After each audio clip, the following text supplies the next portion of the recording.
There was once a girl named Little Red. She always wore a red hood. Her granny was sick, so Red took tea and pie to make her feel better. She walked through the forest to Grandmother's house. But a hungry wolf followed her. He wanted the pie and tea and Little Red to eat. Out jumped the wolf, scaring Little Red, who screamed as loud as she could. This scared the wolf, who ran away and hid. He was worried the girl's scream would call a hunter, and hunters killed wolves. So the wolf ran ahead to Grandmother's house to fool Little Red.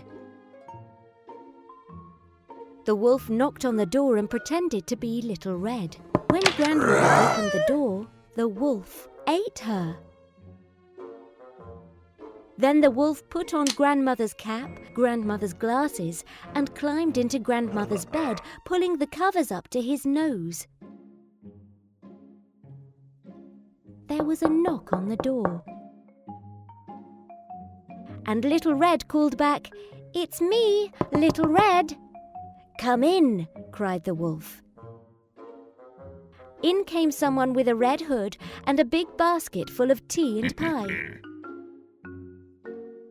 "What a deep voice you have," said the someone, whose voice sounded a little deep itself. The wolf replied, "The better to greet you with."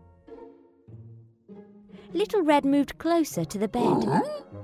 "My goodness, what big eyes you have." "The better to see you with," said the wolf. Then Little Red stepped even closer. "And what a big mouth you have with big teeth." The wolf jumped out of bed and gobbled up Little Red in one bite. Or at least what he thought was Little Red. A little girl without a red hood, but with a very big axe, came out from behind the door. She chopped the wolf in half with one stroke, freeing Grandmother and a hunter who was wearing Little Red's hood and pretending to be her as part of the trap. The moral of the story: don't judge a red hood by what it covers. The Nightingale.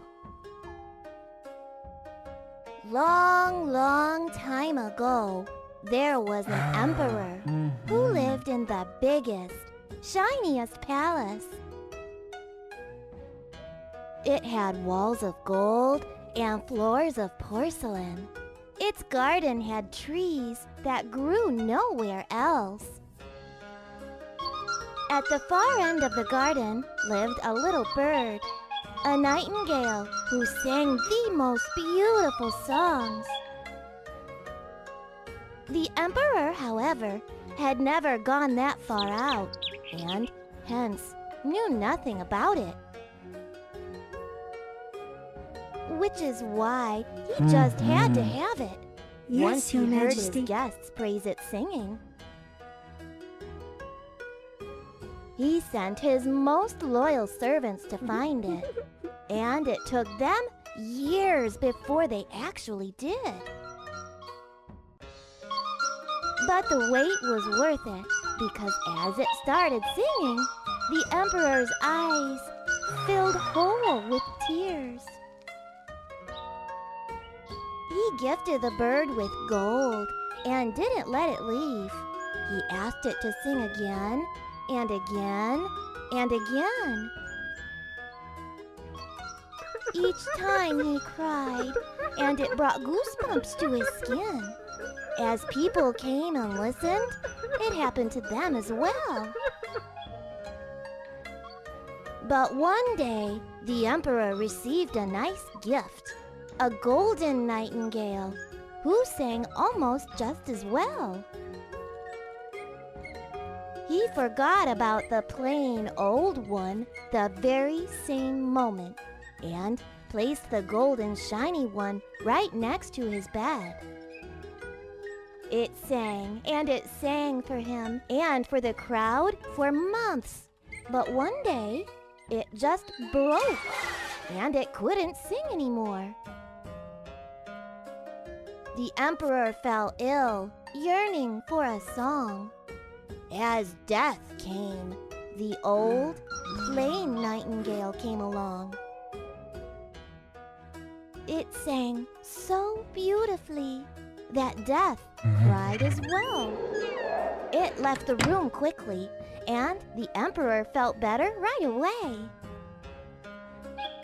It asked him not to make it stay, but promised to come back. And it really did. Every night, always singing a different song. The Red Shoes.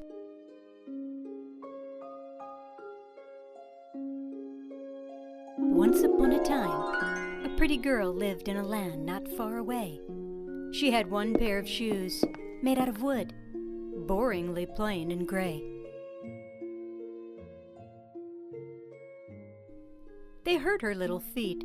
They made it hard to walk, yet she never ever cried. Then one fine day she got a box with the most beautiful red shoes inside. She put the shoes on and ran up to her mommy, who was very, very ill. She didn't take them off that day or that night, and thought she never will. Her mommy passed away a few days later, and the girl was very sad. An old, large lady took her in, gave her a new home and a bed.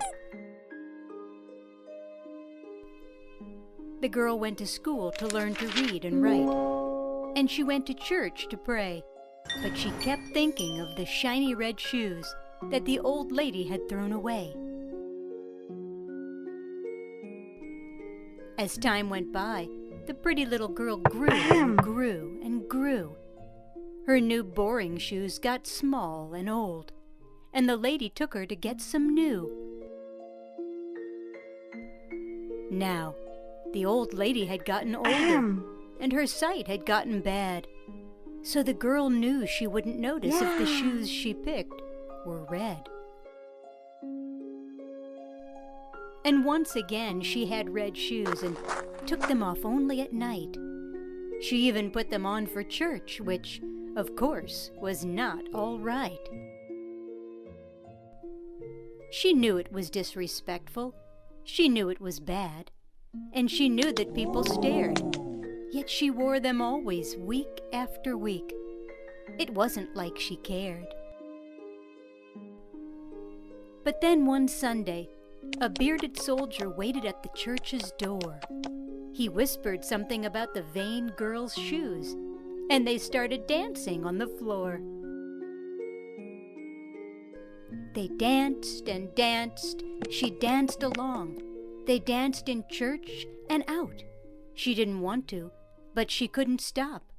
She could only pout.